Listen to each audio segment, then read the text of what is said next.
السلام علیکم ورحمۃ اللہ وبرکاتہ.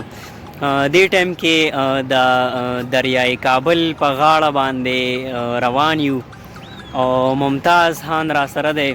د هغه نه به څه خوندور شعرونه اورو، نو امید لرم چې ستاسو هم خوښ شي.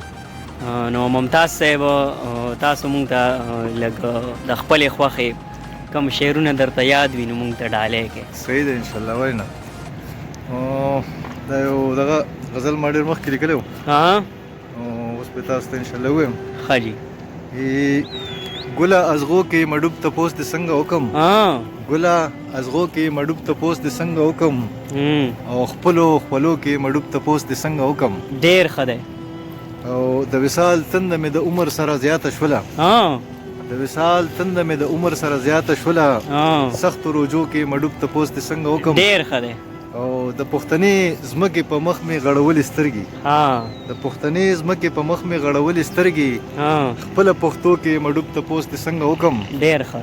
او اوس هغه وخت هغه ځواني نشته ګیله مه کوه، اوس هغه وخت هغه ځواني نشته ګیله مه کوه، خپلو لانجو کې مډوب تپوس د څنګه وکم.